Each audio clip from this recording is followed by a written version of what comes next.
All right, get ready because today we are really going to dive deep into You Were Born Rich. Oh, yeah. Okay. And this whole program, it's about like tapping into your potential and achieving prosperity. Right. There's some pretty wild claims in here. Yeah. We're going to unpack all of them. I'm We've excited. got stories about a boy with learning disabilities and then he becomes like an honor student. Wow. Like what? Yeah. A company that increased their sales by 53%. Incredible. Also, a super interesting explanation of money as an idea. Okay. I'm interested. So the video starts with this really powerful image, just a newborn baby. Mm. It's meant to remind us that when we enter this world, we're just full of possibility, you know? Yeah, totally. But then we grow up, Mhm. and somewhere along the way, we kind of lose sight of that potential. Right. So that's where this program, You Were Born Rich, comes in. It's supposed to help us, like, rediscover those hidden riches inside all of us. Makes sense. And it features experts like Bob Proctor and John Canary, who have really dedicated their lives to helping people achieve their dreams. So they're like the guides. Exactly. Cool. Okay, so one of the first things they talk about is the comfort zone, Right. which, sounds pretty comfortable. Yeah. But Bob Greggs, he's the author featuring the program, he says it's actually a trap. A trap. How so? He argues that if we don't keep growing, we actually become stagnant. That's a good point. So his quote is, "Without continued growth, we are now all we are ever going to be." Whoa. That's deep. Yeah, it makes you think. For sure. So how do we know if we're stuck in a rut, right? Yeah, that's a good question. So the program actually gives this interesting test from Sidney Herbert Wood, and he says to figure out if you're an educated person, you have to ask yourself these three questions. Okay, I like this. The first one is, can I entertain a new idea? Okay. Yeah. Can I entertain another person? Right. And lastly, can I entertain myself? That's interesting. I think it's a really good way to challenge ourselves to, be more open-minded, Right. engage with others, Yeah. and, I don't know, just find joy in growing as a person. I love that. So now here's where it gets really interesting. Okay. The core idea of this whole You Were Born Rich program is that we already have these amazing resources inside of us. It's not about getting something new. Right. It's about unlocking what we already have. Okay, that's powerful. What do you think about that? I think it's a really empowering idea. It's like we have this hidden potential just waiting to be unleashed. Yeah, and they actually back it up with Bob Proctor's own story. Okay, tell me about it. So he was struggling financially. He was only making like $4,000 a year. Wow. And he was in debt, like $6,000 in debt. Ugh. But then he found this secret to success in Napoleon Hill's book, Think and Grow Rich. Oh, I've heard of that book. Yeah, so he started writing down his goals and reviewing them all the time, like constantly. And that one little change led him to financial freedom and a life that he really loved. So you're saying just writing down goals can actually lead to success? I know, right?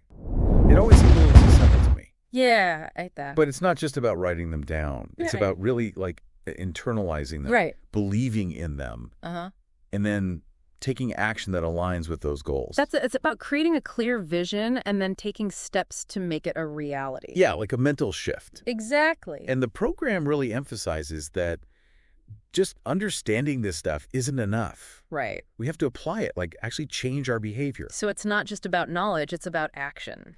Exactly. And it reminds me of this quote by John Ruskin. He said, "Education does not mean teaching people what they do not know. It means teaching them, showing them, leading them to behave as they do not behave." That's a good one. Yeah. So how do we actually make those changes, put that knowledge into action?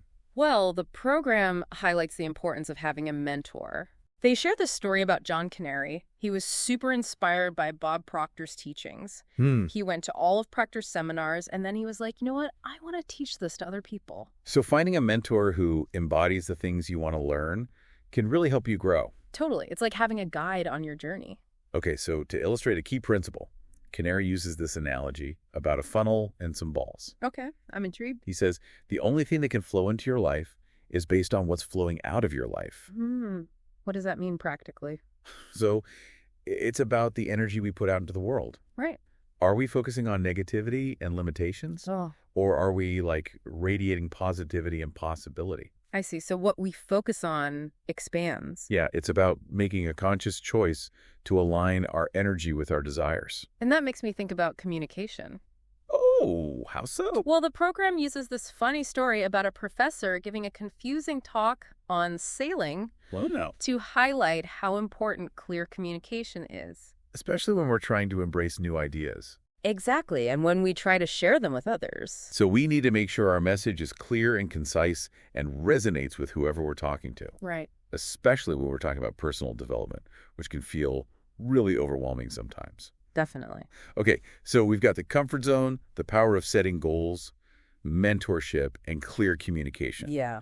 This is a lot to process. Like, where do we even begin to apply all of this? Well, they suggest starting by understanding where you're at right now. Okay. What are your current beliefs, habits, all that. Like taking inventory. Exactly. Okay, then what? Then you establish some checkpoints along the way, some milestones to track your progress. Okay. And then most importantly, have a clear destination in mind. Like, what do you ultimately want to achieve? So it's like planning a road trip. Yeah, totally. We need to know our starting point, our route, and our destination. And make sure we're dedicated to reaching that final goal. Right, and that makes me think about mental adjustments. Oh, yeah. The program suggests that we should view challenges not as obstacles, but as opportunities to grow and learn. It's like reframing our thoughts. Just like kids do when they're learning something new. They're so adaptable. Yeah, they don't have all the limiting beliefs that adults tend to have. They're open to new experiences and they learn from their mistakes so quickly. So it's about reclaiming that childlike curiosity and willingness to try new things. Exactly. Which brings us to this really interesting story about Bruce Lee and a glass of water. Oh, I love Bruce Lee's stories. Me too. So tell me more about this one. Okay, so picture this. Okay, so imagine Bruce Lee. He's holding a glass of water. Okay. And he asks his student, how heavy is this glass of water? Mm-hmm. So the student, gives a weight. Right. And Bruce Lee's like, you're right. Now hold it for a minute. Okay. So the student's holding the glass, right? Yeah. And after like a minute, Bruce Lee asks, now how heavy is it? And it feels heavier, right? Exactly. The student's like, ugh, it's getting heavier. Yeah. But Bruce Lee points out, the weight of the glass never changed. It was your thinking that made it feel heavier.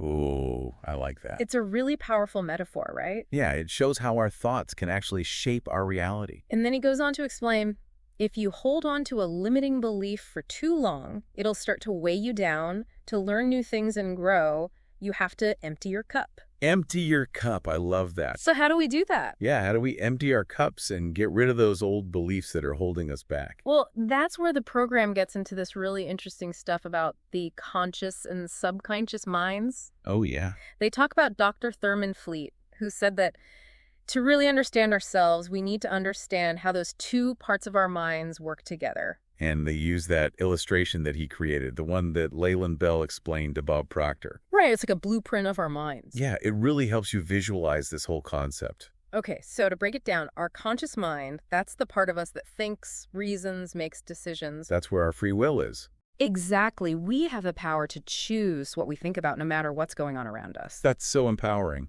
It is, but then there's the subconscious mind. The mysterious subconscious. Yeah, it's like this massive storehouse of our beliefs, habits, emotions, all of it. Like it's running in the background, affecting everything we do without us even realizing it. It's like the operating system of our mind. But if we're not even aware of it, how do we change it?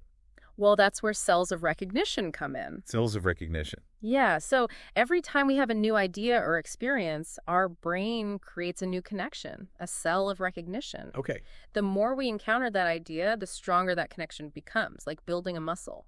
So if we keep thinking negative thoughts or believing those limiting beliefs, those pathways get stronger and stronger. Yeah, they become like habits almost. But we can actually reprogram those connections, right? Exactly. Just like we can build muscle through repetition, we can change our subconscious programming by exposing ourselves to positive thoughts and images over and over again. Like retraining our brains. Exactly. And think about that story of Nino identifying the key by touch. Oh, yeah, he was blindfolded. Right. And he had to pick out a specific key from a bunch of them. It was hard at first. Yeah. But with practice, he developed a cell of recognition for that key, and he could instantly identify it just by touch. So if we want to change our beliefs about money, we need to create new cells of recognition by focusing on abundance. Exactly. The program encourages us to visualize ourselves as financially secure and abundant. I'm starting to see how it all connects, changing our internal reality to create the external results we want? It all comes down to energy. Okay, so how does the idea of money as an idea fit into all of this? Well, they're saying money is more than just physical bills and coins. It's a manifestation of energy. Right. And like all energy, it vibrates at different frequencies. Okay, explain that to me. Think about water. When you heat it up, it turns to steam. Uh-huh. Add even more heat, and it becomes air. It's the same substance, but it's vibrating at a different frequency. So you're saying money is like that? Yeah, we can attract more wealth by raising our own consciousness and aligning with a higher frequency of abundance. It's not about chasing money, it's about becoming a vibrational match for it. Exactly, and it makes us rethink wealth. Instead of focusing on scarcity, what if we focused on abundance and gratitude? That's a good point. What if we believed there was an unlimited supply of wealth out there and that we deserve to receive it? It's definitely a new way of thinking about things. It is, but how do we know if we're doing it right? Yeah, how can we tell if our vibration is actually rising? Well, the program emphasizes self-awareness, being in tune with our thoughts and feelings and actions. Tuning into our inner compass. Exactly, and making adjustments along the way. So it all comes back to that blueprint of the mind. It does. If we want to make real change, we need to understand how our conscious and subconscious minds work together. And be intentional about the thoughts we focus on and the images we create. So we're like the architects of our own reality. We have the power to design the life we want. Which leads to a really important question. If we're all born rich with all this potential, how do we actually unlock it and live the life we were meant to live? That's the million-dollar question. And I guess we'll find out as we dive deeper into You Were Born Rich. Yeah.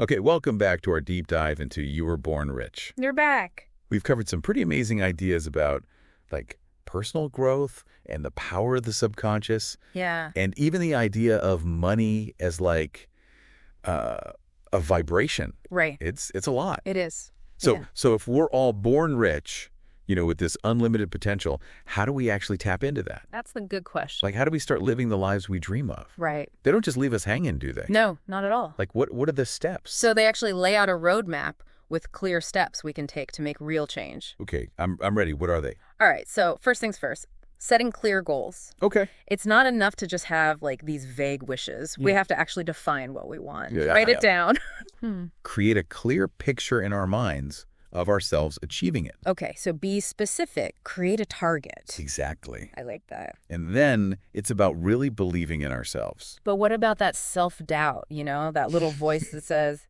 you're not good enough, or that goal's too big? That's where action comes in.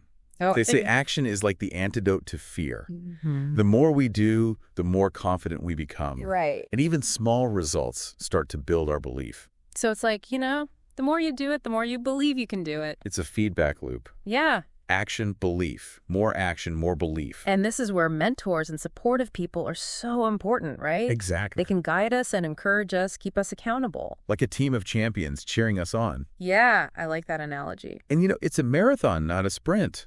It's a journey. Right? It takes persistence and resilience and, you know, not giving up when things get tough. Mhm. I remember that quote from Bob Proctor. He said, persistence to the character of the human being is like what carbon is to steel. Oh, that's a good one. Yeah, we need that inner strength For sure. to make real, lasting change. And it's about seeing challenges as opportunities to grow.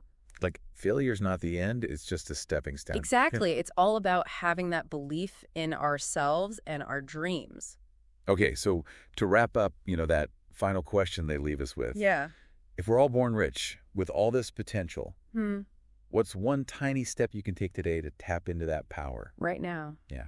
And start creating the life you want. Such a good question. It could be as simple as, you know, writing down your goals, Yeah. visualizing yourself achieving them, or maybe doing one thing that pushes you outside your comfort zone. Just start. That's the key. One step at a time. Exactly. This has been an amazing journey. It has. We've really explored the depths of our potential. And challenged some old ways of thinking. Yeah. And found a way to create a life full of purpose and abundance. It's all inside us, just waiting to be unlocked. And remember, the journey of self-discovery and personal growth never really ends. That's the beauty of it. So keep thinking, keep growing, keep believing in the power within you. Until next time. Keep diving deep.